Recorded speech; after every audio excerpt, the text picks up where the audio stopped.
Welcome to another episode of Girls Know Nothing. For those of you that are watching the podcast instead of listening, I'm sure you will recognise this guest needs no introduction. Big GK Barry. Barry in the house. I thought you said Barry in the house. Oh my God. Okay. Do you know what, actually? I put on the Girls Know Nothing Instagram about who they think my next guest will be. Yeah. And you were the number one guest. I love that. So, I'm in demand. Love it. You actually are. And I'm really excited to have you for this episode. My legs are spread. I don't know why that just came out my mouth. Apologies, because this room is really hot and I'm sweating out of every pore of my body. I'm loving it. I feel like I'm losing weight while I speak. Okay, good. Yeah. Well, it's businesswoman on the go. Yeah, you know. I'm trying to keep it lighthearted because I know you're feeling nervous about a really businessy, serious conversation. I am. This is not me. Well, I felt the same when I was doing your podcast, to be fair. Yeah. So I was like, oh no, because I don't care about saying certain things in a private room, but when there's a camera and it's stressful. Number one podcast in the UK, you're just like very aware that people are listening. Yeah, it does happen. But, well, I bloody hope so. Right? So, let's start off. Obviously, GK Barry, 2.2 million on TikTok 2.3 since yesterday. My deepest apologies. It's fine. It happens. So I want to go back to the beginning of how GK Barry kind of began. So I did a bit of Googling on you. Love that. That was my little porn for the week. So obviously... A hard wank. Well, yeah, multiple times. Anyway, let's move on from that. When I Googled you... Yeah. Found out that GK Barry, obviously, I've always known you as GK, but GK is your initials. Yeah. Barry is your friend's surname. Yeah. And I saw that it's because you didn't want people to find your TikTok. The irony. And also, all companies that I work with just call me Grace Barry. None of them know my name. Literally none of them. So why did you not want people to find your TikTok? I knew my stuff was going to be really embarrassing, and everything I do, I always think I'm going to look back at what I'm doing right now in a year and really cringe. So I was like, I'd rather cringe by myself. So I thought, if no one can find it, that will be fine. No one from my area, because people from my area, I'm not going to lie, can be knobheads. So I thought, I'm not getting bullied 2.0. So, yeah. But now you get to cringe with 2.3 million people Yeah, instead. now I just get reminded of how embarrassing I am every day. So how did you go from not wanting anyone to know about your TikTok channel to then all of a sudden being one of the biggest names in British TikTok and then commercialising it? I feel like when I got to a certain point, I'm trying to think of what follower count that I got to where I was a bit like, I don't care anymore, maybe 100K. I remember I started in March, lockdown, so what was that, 2020? Yeah. And then I hit 100K in the August. And then I literally was like, do you know what? I don't care. And then I was just like, I'll just grow it from here. But I never really took it seriously until I quit my job in that December. Was it that December? Yeah, that December I quit my job and started doing it full time. But I only had 200K. Ballsy move. Don't know what I was doing there. 200K is a lot. No, but when it comes to TikTok and money making, that was literally piss all. I wouldn't have been making money. So I don't know why I did that. But it paid off because it meant I put all my time into TikTok. Well, yeah, I mean, so when I was Googling you as well, your name came up in Forbes, which I think is pretty big. So random. Even though you didn't know what Forbes was originally. No, I was like, Forbes, cool. Then Hannah was like, no, that's really cool. And I was like, cool. But, I think you were the only British name to come up in Forbes in that was article. I think so, yeah. Yeah, yeah. And I wasn't sure it was you that made that comment, to be honest. It sounded so serious, but... No, I did that interview. I think it was something about how TikTok's now a career, and how times have changed or whatever, TikTok's a career. And I answered some questions, but they put it a lot more formal than I answered it, 100%. Do you think that maybe because you're do you find that because you're a TikTok comedian and you're funny all of the time on TikTok, that maybe people don't take you seriously in a sense of a businesswoman? Yeah, 100%. So first of all, if you say you're a TikToker to anyone, I think they just assume that you dance. And that's fine if you do, but that is not me.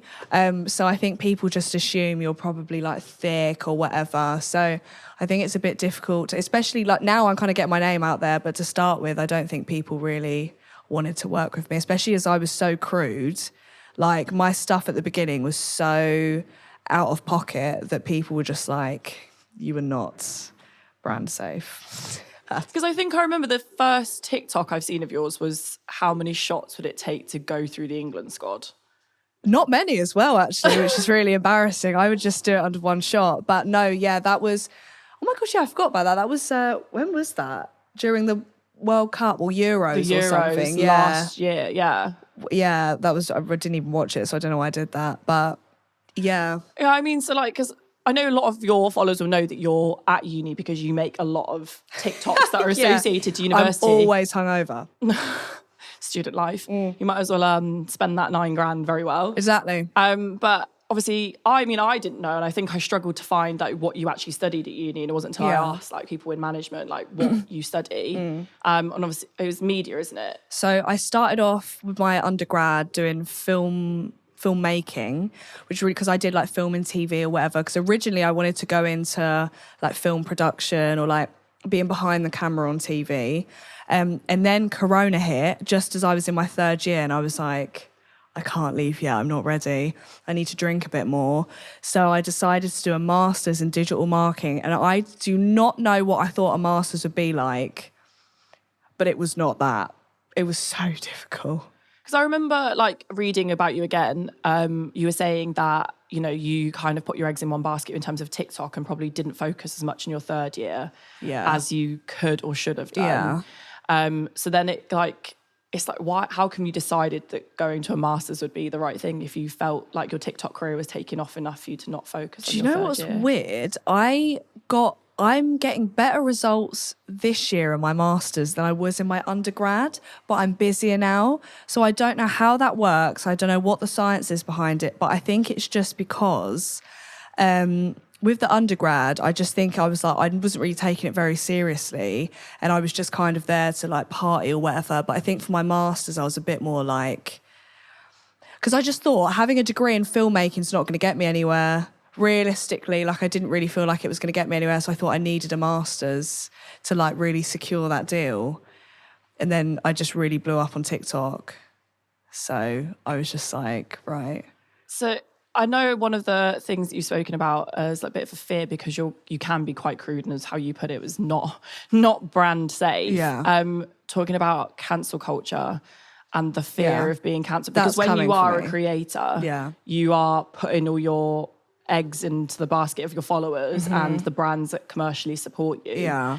So if you're cancelled, kind of your whole life feels like it's going down the pan. Is a big one, because I know one day it's going to happen to me. Like, I'm not stupid. It happens to everyone. I know it's going to happen, whether it's something like that actually I deserve to be cancelled over, or something people have really taken out of context or whatever. I know it's going to happen. It's happened to my friends, but it is so stressful. That's the only thing I ever worry about, genuinely, because it's like intense. Like my friend Max got, he won't mind me saying this, but when he was getting stuff on Twitter, there was just thousands of tweets of people being really horrible about him, and I could not deal with that. I'd set myself on fire. It's very extreme. Yeah. So how would, obviously with your content, because it is quite crude and quite out there, does that ever make you want to change the direction in which your content goes in? No. So the only thing that's changed is when I first joined our management, can I say that? Our management.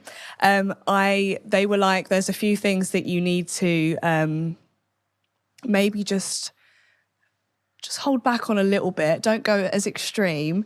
But that's it. Like, I'm definitely just more aware of what I say, but I wouldn't say I've changed my content. I used to do skits and stuff, but I kind of stopped that just because I was too busy to do it, not because they were controversial, even though they were. But yeah, I'd say my content stayed pretty much the same. So I know I always thought that maybe your content was branching away a little bit because you are doing more deals. I did see thing with Amazon and James May and cheese. Yeah, my favourite. Random. Yeah. I don't know if it's branching away. I just feel like it's more, when I first started, I didn't really know what I wanted to do. Like, I remember just kind of doing, so I did like random beauty stuff, or I do skits, or I do like story times. Then I found my story times would do well, and then I just sort of thought, I feel like I could do presenting, so I kind of did a few more of my like TikToks to go towards presenting. But it kind of helped in my favour that now companies are looking to TikTokers over YouTubers to like do certain stuff because I think they want to branch out to a bigger audience. So it's just lucky that I had a certain amount of following where I think maybe they reached out to me. I think it just purely is luck, but I enjoy it, but I don't know if it's all I think down to me. one thing that people really underestimate about social media, especially TikTokers, they think it's really easy. Yeah. And that, you know, you just like, it's like what people used to think about people that did Instagram. You just post a pretty picture or you just post like a really quick video. Get me you're fucking viral. started on this. Get me started on this. This pisses me out. And can I out him? I'll do it. My boyfriend fucking says this as well. He goes, oh, what? You just post a few videos a day.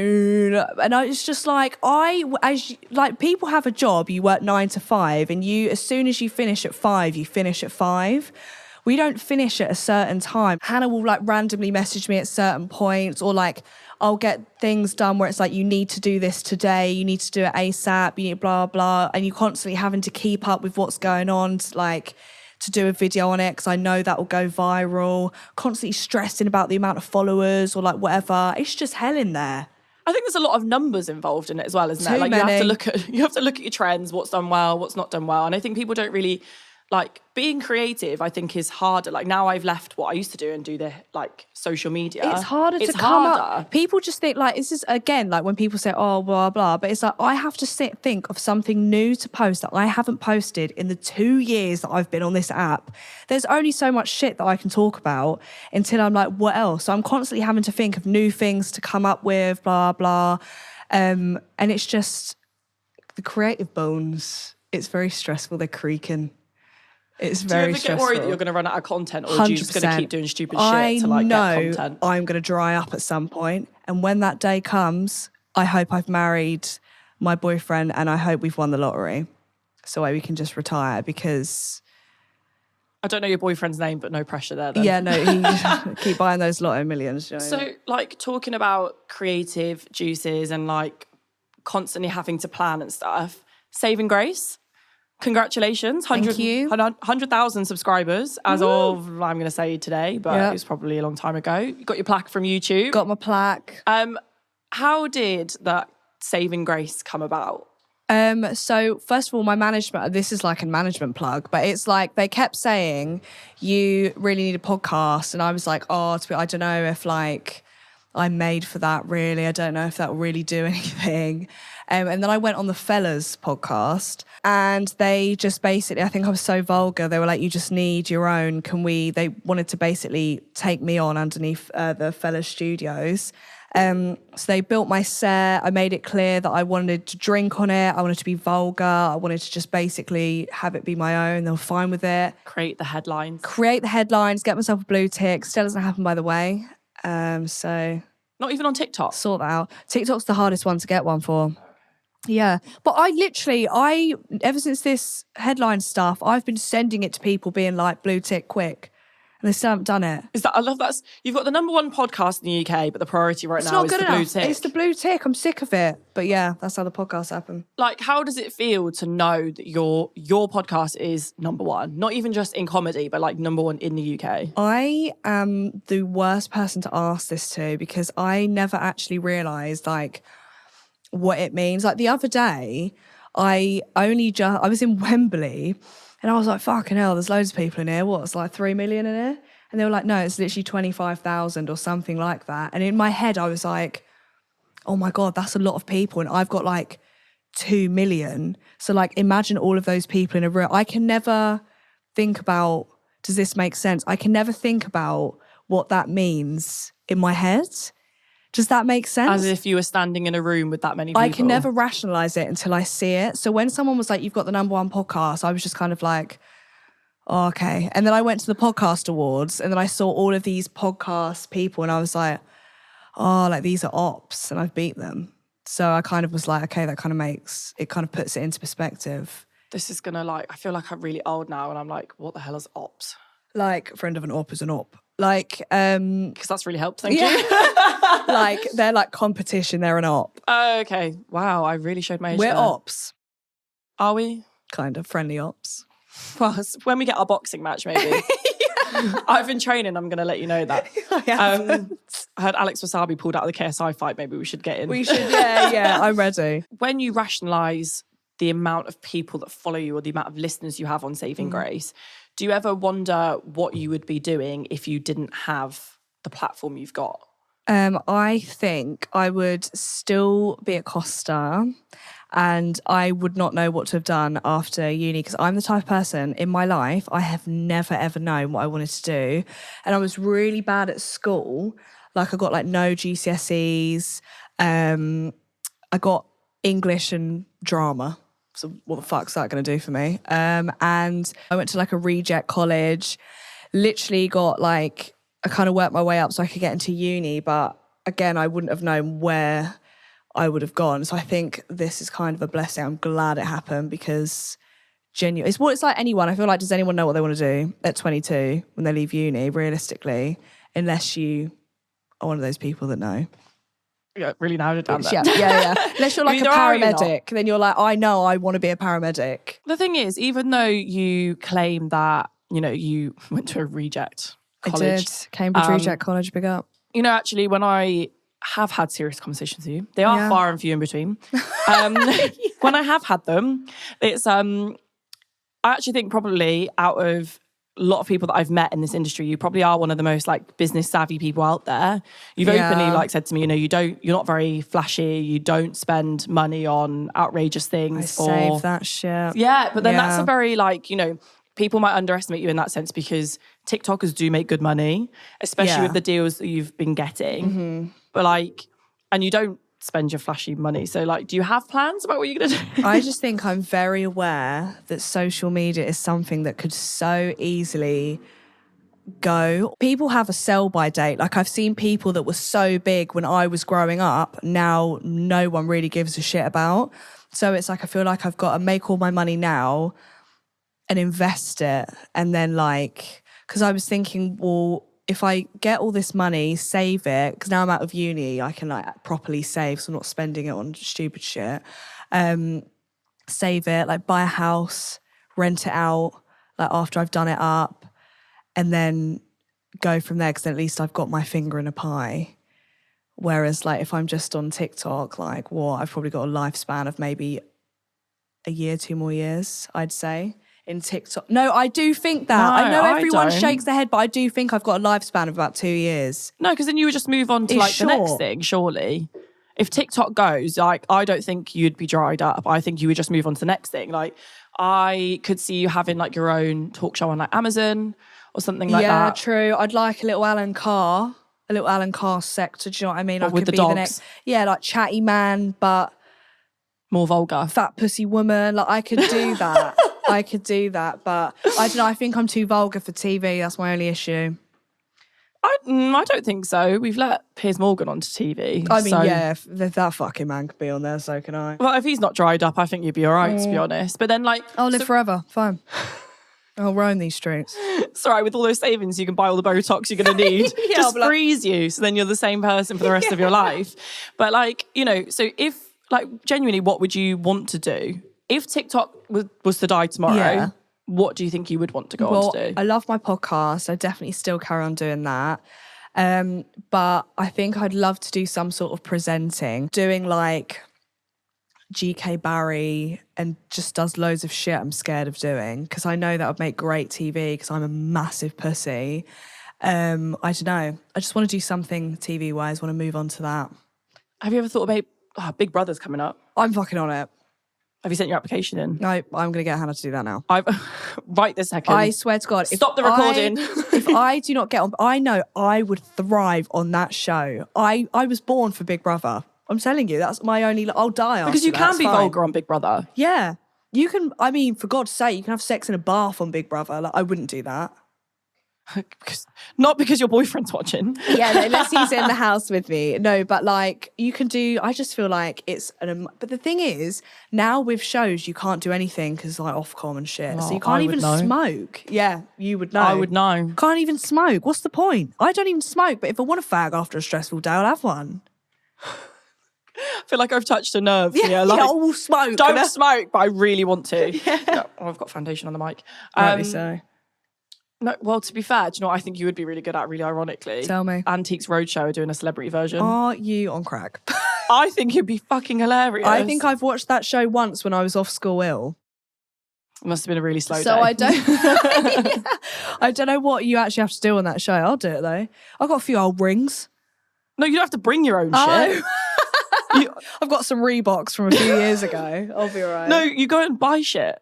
Oh. And then you take it to auction, don't you? Love that. Yeah. Oh, I didn't Celebrity know that. Antiques Roadshow. Okay, GK fine. Bazza edition. I'm on it. That and Celeb Bake Off, get me on. See, why are you worried about TikTok running out? You've got Fine. loads of options. I make a banging Vicky sponge. I don't. I've never made one in my life. I can't imagine you cooking. I'm No, not going to lie. I can't. We'll Pot leave... noodles. Sick. Stay away from me. I really regret having you as a guest I'm now. getting Dobie. We'll leave the cooking to Faye. Yeah. I did 9 to 5 and uni, and I found that ridiculously stressful. And obviously now knowing what this industry is like and how, like, you know, I'm in the bath at 6 a.m. and I'm thinking, oh, I'm not in the bath. You I'm in get the up shower well at 6 early. What is wrong with you? I don't have enough hours in the day. There's only 24.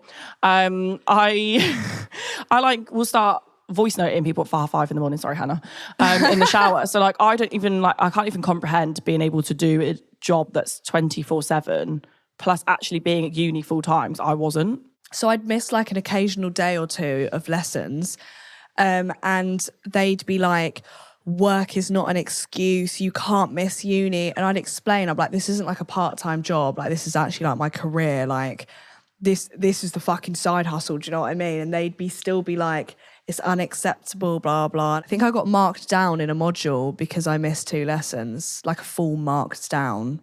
And I was like, what the fuck? God, Nottingham Trent, fix up. Nottingham Trent, literally my ass. No, I had a great time. Wait till you get your masters before you tell them to. No, I'm sorry, yeah. Wait till December. But no, it was actually very stressful doing that. I can imagine. Do you feel like maybe your lectures treated you differently as well because of what you were doing? Most of them didn't know until I would never bring this up, right? It would always be someone like on my table that like this guy on my table once went, well, Grace is an influencer, so she can tell you about, because I do digital marketing, obviously, so a lot of it would kind of be what I was doing. But I don't think so. But a lot of them wouldn't even, I don't think, see me differently. They just expect me to get on with it. Like, and I think maybe, in my opinion, I feel like maybe they'd look at me worse in a way, because it's more like, all right, you're still doing the course though. I don't know. I feel like that's in my mind, but I don't know. No one ever treated me differently, apart from some teachers were proper assholes. But it was just stressful. Like, I would having to be in London, especially now, I'm in London a lot, and then I'd have to go home, like on the train home at like 10 p.m, writing like a 4,000 word report. After however many glasses of Prosecco. Always after glasses of Prosecco. I am shocked I've passed this course. I am shocked. Do you ever feel like Kim Kardashian when she went back to law school? Yeah, I feel like Kim Kardashian, but like I look like if she'd had an addiction somewhere along the line. Oh, good. It's really great. So, yeah, but I'm still here for it. But like, so as well as managing TikTok fame, like this is something that I know people have experienced off the back of leaving Love Island. Like if you are single, trying to, like, as you know, you were how old when you started TikTok? Like I'm going to say 20. 20. So, you know, trying to find relationships and love and trying to like navigate through that when you're famous or online famous or whatever you want to call it. This was the whole thing, because I had like, once I started getting well known, I had ex-boyfriends trying to come back to me. No. Yeah, your fucking time is gone, my love. Ex-boyfriends come up to me, or but a few occasions where I'd be in the club and listen, I'm at uni, like obviously I'm kissing people, whatever. Like after a few vodka cranberries, I'll do it. But then they'd be, once I got with this guy and I was like, oh, he's really nice, really likes me, whatever. Then I heard him show his phone to his mates and he went, she's got loads of fucking followers. And I've had people I've slept with in first year use me as like their pickup line. Like, do you know GK Barry? Slept with her. That's get such a girls. weird pickup line. If I was a girl and somebody used that, I'd be like, and also, well, I am a girl, but you can't all use it. People are going to start thinking you're lying. Do you know what I mean? Or they're going to start thinking worse about you. Yeah, great point, Sharon. Great point. I'm sorry. But it's very weird. I'm lucky, like, now, he didn't know who I was before I met him. So I was like, that was a good thing. But yeah, but then sometimes you think, would you rather date someone in the public eye? No. because I feel like, I don't know if you can relate, but it's like sometimes worse if they're in the public eye as well, because there's so much more pressure and distraction. Yeah. Like, especially in this industry, there's all these girls that that know about them. And it's just, I don't know, very toxic vibes. So do you find it like hard to manage all of your professional commitments, your university commitments, and then your partner and your family? Luckily, now I finished uni, that's fine. I think if I was still full-time at uni, definitely.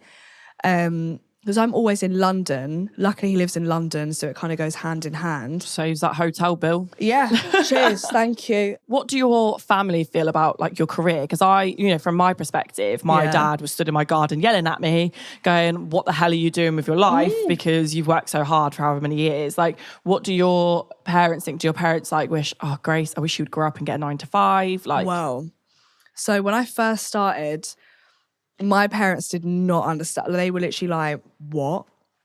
Like, they did not understand it. They did not have a clue what I was doing. They were like, this isn't going to make you money. And then I started making money, and then I quit my job, and they were like, you better hope so much money comes in to make it worth the fact that you quit your job. They thought it was an awful idea when I quit. They were like, this isn't good, blah, blah, questioning everything.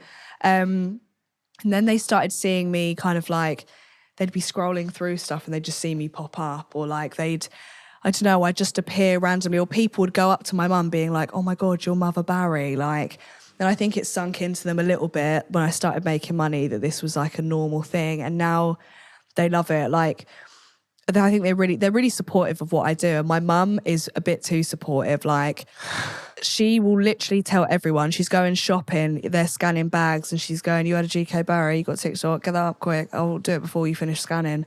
Or like, my granddad died, the police came round, obviously, apparently suspicious death, he was 95, worked that out.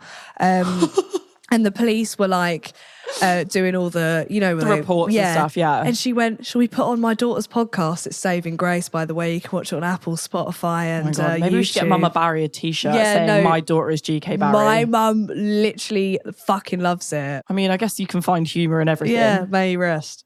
I don't know if that's a trauma response, but we'll move on. But it's weird. It's one of those things. I feel like even when you get into serious situations, do you always worry that people just think of you as GK Barry? Yeah, and I found that a lot with friends now. Like, I'm very wary of, it's more, I never notice it. I was literally having this conversation like about an hour ago. You never know if people are trying to be friends with you for the right reasons. Like, if they're trying to be friends with you because they like you, or if they can benefit, or if they can get tea out of you. Like, especially at uni, because I lived in a house of 6, so we'd get invited to parties, and if I wasn't there, people would go up to my flatmates, be really rude to them and be like, where's Grace?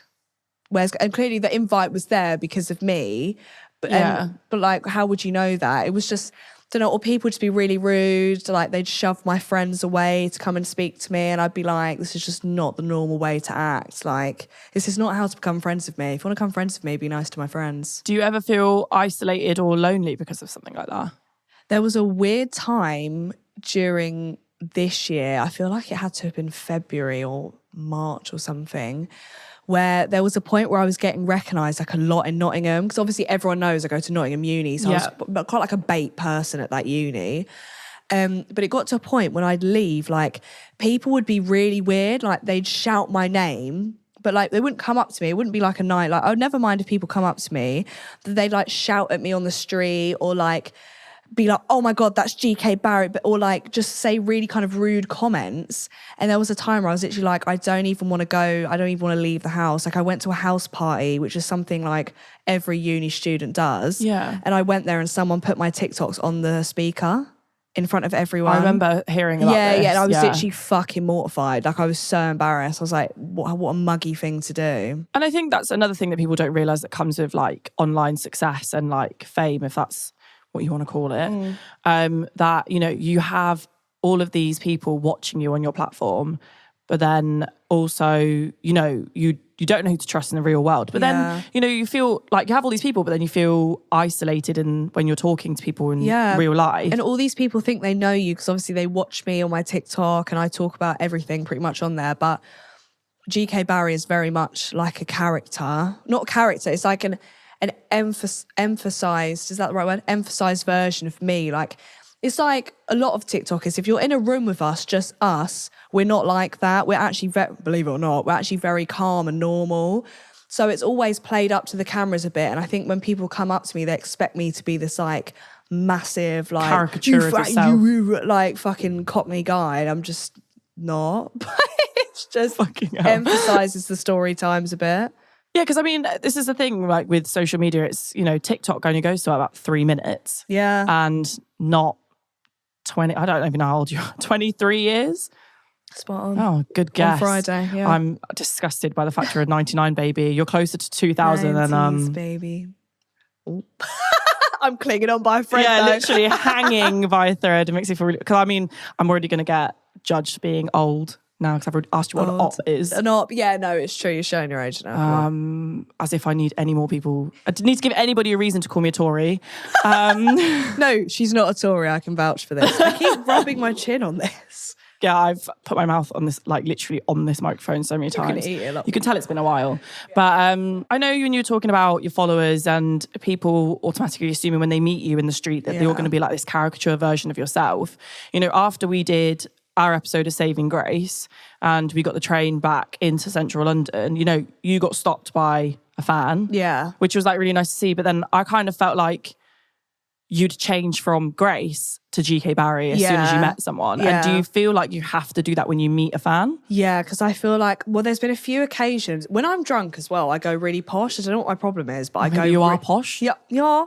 But like, I don't know what it is. Drink just makes me go like Joanna Lumley. And then on nights out, when people meet me, they're like, oh, GK Barry. And I'll speak to them and they're like, you're a fraud. Or like, I've looked on Tattle before. Fuck you, Tattle, by the way. I've looked on Tattle and it's like, I'm a commoner, I'm working class, and she's fake. She's doing it for views. She's doing it for money. And I'm literally like, what? Like, I just feel like sometimes a bit of pressure to prove that I am actually a normal person, working class and like normal. Like, it's not actually a front. It's weird you to bring Tattle up because obviously everybody that's in the public eye is probably on Tattle. Literally suck my dick. It's the worst place to ever be. Like, you should never ever look yourself up on it. But it's hard not to. I have managed so long so far not to, because I can imagine what it's going to be like. But actually, I looked on feet. No, I didn't look for you on Tattle, but when I Googled you, Tattle did come up. But, you know, actually, I didn't see any negative stuff about you. It was just people saying they don't like you, but that's just normal. I've only had, literally within the past 2 months, have I had a Tattle page made about me. But in my eyes, that's how I know I've made it. So I'm like, fine. But it's more that like... and you get called catfish by the Daily Mail. Yeah, fuck you, Daily Mail as well. Can I put that in? Yeah, fuck it, why not? Late. It's done now. Yeah, they piss me off. But again, it's like newspapers like that. It's just like, do you have nothing better to write about other than girls' tits or wearing a flashy dress? Like, but that's the thing about being a woman, right? Is that they will write these articles about you because how many of your male TikToker friends that you know have similar articles written about them? Nothing. You know, I've never seen an article about a male Love Islander calling them a catfish. Yeah, never. Or like, I feel like the girls get worse stick. Although the only people I would say got pretty bad stick is more like normal looking men, because they're quite like, they're not, this is what, compared to like say Jay looks like a fucking chiseled god, and like there's just normal people in there as well. So obviously they'd get more stick. Not there's anything wrong with that, but they would just in general get more stick. But then I feel like women just get a whole lot worse. Like, we get our, not just our bodies, but like our face, everything, our asses, God forbid. I've been there. And also it's about how many men find you attractive. Even if you don't necessarily swing that way or part of that It's just tribe. so fucking boring. Most of you don't brush your teeth, don't wash your balls, don't wash the bottoms of your legs, but you have the cheek. Bottoms of your legs? Yeah, they don't wash their legs. And if they don't use a loafer. A loafer, a shoe. A What's it called? A puff. I call it a puff. Loofah. Loofah. Yeah. Loafer's a shoe. Listen, it's all right. I'm not helping this business podcast. Do you know what I mean? Like, the cheek of some of these people to judge us when they are probably missing teeth as well. Fuck you. And do you know what, actually? I think that's one of the things that I found offense the if you're listening to hardest. And I don't know if you can relate to that as well. Yeah. Is that people always automatically assume because you get rejected or certain people don't find you desirable, you must be clapped. But actually, what if you don't want them? And I feel like that's a female problem as opposed to like a societal problem. But it's also like beauty standards change so much. So like I just feel like you can never be upset. This is what I think about, because I remember when I was younger, I am young, the trend was to be stick thin, thigh gap, no arse. No boobs. Yeah, no, but I was in my fucking element at school. That was me at school. And then it changed to like BBLs, slim thick. And it's like, there's so many beauty things that it's like, you're going to feel shit at some point and you're going to be told you're ugly at some point. But in the next 10 years, I'll probably be seen as fit again. That's how I think of it. I mean, at least you know your time is coming. My time is coming. Whereas Flat arse is coming my time's back. already run out. But it's been great. It's been really good. So in that sense, how do you find, because obviously, we've all had times in our teenage years where a boy has called us ugly. Obviously, when you're in the public eye, it's amplified, it's done in a public setting for everyone to see. How does that make you feel? Oh my God, there was a stage. I actually don't really get touch fucking wood. Is there any wood in there? Not even wood. I used to, I don't really get hate that much anymore. Yeah. And I know I've jinxed that. I'm just whatever now. But when I first started, used to get so much stick about my nose and just my face being ugly. And it got to the point where I was literally like, I'm going to get this done to my face. I'm going to get this done to my face. I'm going to get a fucking BBL. And then I literally had to sit down with my manager and she was literally like, do not get any filler. Do not get anything, because the reason people like you is because you're just natural. You. And and I think it's true, because when I go to these events, a lot of the people there, and this isn't like a dig, like they're all stunning, but a lot of them all look the same and like all look very similar, like but it can be very toxic, because you go there and you think this is what I should look like because this is what pretty is, because all these girls are Instagram girls. But then do you know what? A lot of them have personalities like a dry sock. So I will fucking stick with my big nose, because I feel like people need that. I feel like if I was younger, I wish I had someone who was just normal. Yeah, because no one was really normal. I always think maybe people look the same because, do you know what I found this? And I don't know if you've had this as well. I get at least one email a week, if not more, from a Turkish plastic surgeon offering me free teeth, free BBLs. Oh, yeah. And then maybe like you've had the same and then you're tempted because you're getting trolled for a certain thing and someone's offering it to you on a plate. Yeah, and it's when you become like a creator or whatever, you get all this stuff for free. I even got a message this morning of this girl being like, if you want any fillers, whatever, I can do it for free. And it's just so tempting, because it's like, well, if it's free, why not? But it's also like, but I come from a family that's very like, my parents would kill me if I ever got anything done anyway. So, but I also feel like I've got my mum's nose, so I kind of want to, I don't think there's anything wrong with your nose, but I get that, because obviously I've done the whole 360 like filler, not filler thing. And first of all, if anyone's actually listening, if we haven't cut this bit out, free filler is stupid idea. Never do it. You can't complain because it's free. But then, then there's just so much wrong with that. Like, you're not allowed to advertise specific things on Instagram. So then why all of a sudden you're giving it out for free? Yeah. And also, like, some people's prices are ridiculous. Like, how are you even, like, my friend couldn't even buy the product for that price. And they're dishing it out like Skittles. That's mental. And do you know what, actually, I think when you're more comfortable with yourself in the public eye and how you look, no one can say anything to hurt you. Yeah. So, like, I remember coming out of Love Island and people saying, oh, your lips, you're this, you're that. And I got more and more insecure because I'd had these things tweaked because I was insecure. And now I've had them all removed. Yeah. If you said that to me, I'd be like, well, suck your mum. But that's the thing as well with Love Island. It's very like, I think people think that they can say anything because they don't think you'll see it.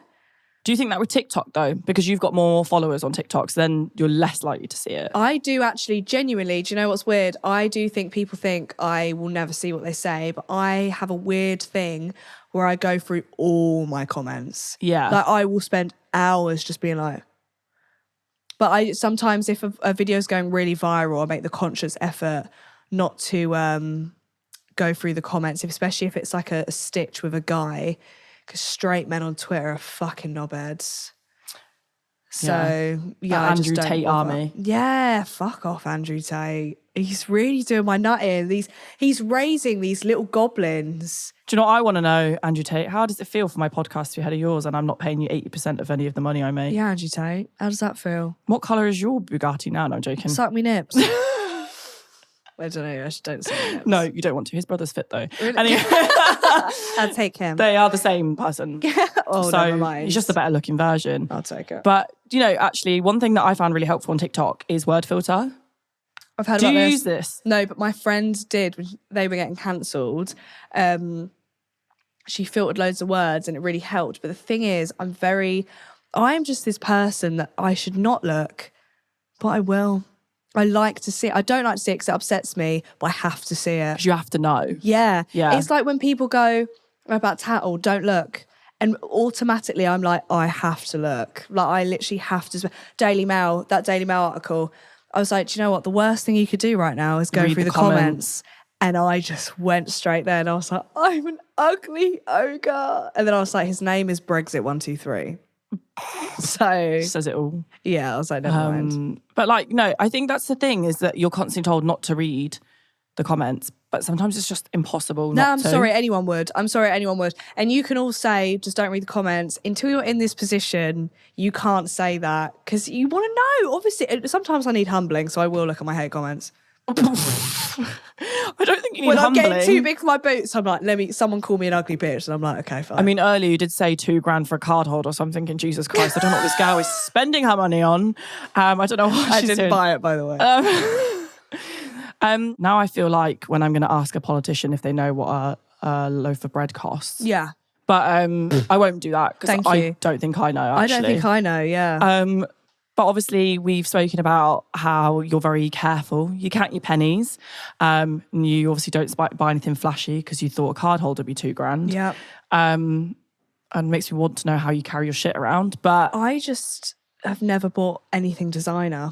But then, so I had no clue. so then, what are your plans financially? Like, I feel like this is a very like personal question. No, but like, you know, love that. now you finished uni, move into London. Yeah, so do you know what it is? Also, that bag's fake, just to quickly clarify that.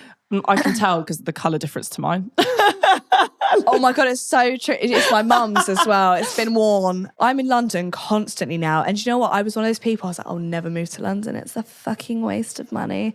Here I am. So I feel like it's a rite of passage. it's true. Well, if you earn the right to be here, I'm here. So fuck it. But I'm going to move to London, definitely. I don't know where. I don't want to rent, though. That's my only thing. I don't want to rent because I genuinely feel like that is like wiping my ass with my hard-earned money and then flushing it down the toilet. So I'm just going to... I've saved so much money and then I'm just going to buy. I've never heard anyone refer to the housing market as wiping their own arms. And I think that's a good analogy. Have you ever considered cancelling your Netflix subscription? My dad pays for it. Oh, okay. So that's Maybe why your dad should I cancel have your money. Netflix Yeah, subscription. no, honestly. But it's a hard, like, I was thinking of getting rid of my car anyway, because you don't need a car in London. I feel like, do you know what it is? I've noticed a lot of people, this is what I've noticed in this industry, a lot of people like to make it look like they have money. The people that look like they have the most money have the least money. Yeah. If you're seeing someone with like a Lamborghini, I'm not talking about HS Sticky Deal, I don't know how much money he has, but like if you see someone with a I don't even know who that Lamborghini, like Prada bags through and through, like blah, blah, they usually have, excuse me, do you have a Prada bag and a Lamborghini? No, I don't you? have a Lamborghini. You do? No, I don't have a Lamborghini. Oh my God, I was like, shit, sorry, Yeah, Sharon. fucking hell. But do you know what I Put salt mean? in my wounds, why don't you, Grace? Sorry, but like if they have loads of flashy shit, if their Instagram's just flashy shit, I guarantee you they don't have as much money as you think. And it's that quote, rich people stay rich by not spending their money. That famous saying. I think I butchered that. You can never tell rich persons. It's like Adam Was it Sandler. Wealth Whispers? That's Money it. Talks. Yeah, that sounds a lot better. It's like Adam Sandler wears the same fucking like long baggy shorts and gross t-shirts, but he literally has so much money you'd never guess it. That's true, actually. Like, and I think that's one thing that people don't really understand about this industry is that people are just flashy for the likes and stuff. And I think it's so unnecessary because, you know, like I did all right for myself before any social media, and I'd be fine tomorrow if it disappeared. But I constantly get asked, what's the biggest thing you've bought since you've left Love Island? And I sat there for ages. I mean, I don't actually think I've bought anything. Yeah, I can't think either. I think it's more, I'd like to do something with my money that actually like more for maybe for my parents, so cliche, but I would like to do like a lot for my parents because they've had to spend so much money on me. Like I'd at least like to be able to pay off their mortgage or like buy them a little holiday home that they can go to or something like that. Or just like nice things. Like my mum the other day, she was like, oh, I like this. I was like, I'll get it for you. Oh, nice. Yeah, do you know what I mean? It's Are you like an only nice little child? thing. No, I've got 3 siblings. Oh, okay. I was just thinking if you're Asian, there'd be a lot of pressure on you right now. Yeah, no, I haven't really got that much pressure on me. Because my mum looks at my like stuff and that Prada hammer. She's She'll be like, I really like this, and she'll be like trying to walk out the house with it. I'm like, come back here. Good bad thing. Excuse me, I'm not rich That's yet. why Come all back. of my designer bags are fake. She can have them. Cheers. So the final question that I'm going to ask you, and then you can stop sweating out of every pore of your body. I appreciate it. Basically, I'm going to ask this to every future guest, but I want to know what you would say to somebody who doubts you and your future success because you are a woman. I would say, and I've always said this, like, do you remember boys at school would be like, girls aren't funny. You're not funny because you're a girl. Like, it was just a thing that girls weren't funny. And I'd just say, like, look at the women that have paved this way already. Like, all of the committee, like even Miranda, Joanna Lumley, absolutely fabulous. Like shows like that. Amelia Dims even as like a modern like person. There's been so many women to pave the way for female comedians, and it's only gonna continue. If anything, it's gonna get more as well. So I would say women are funny. You're not funny. Your balls stink. Focus on yourself. Can I put that in? Mic drop? Yeah. They're attached to the table. Thank you. I think that's a mic drop. Me and Joanna Lumley walking off into the sunset together as funny women. If not, you could always send them screenshots of the stats of your mid-podcast. Yeah. And then I'll be like, what podcast is your on? What is your podcast on? I've had so much Prosecco now. I don't know what I'm talking about. I haven't. I've had 2 glasses. She's got diabetes. I'm chatting shit. We'll leave it there. Before you do say something that will cancel you, because I don't want to be in charge of that. God bless. No, thank you so much for being on my podcast. I would cheers you, but I've got really bad pit stains because it's so hot in here. Just cheers. Cheers. Yeah. Thank you so much for being on my podcast. It's been a pleasure. It's not been so scary to have a serious conversation for once. No, I might try it more often. No, don't do that. I won't do that.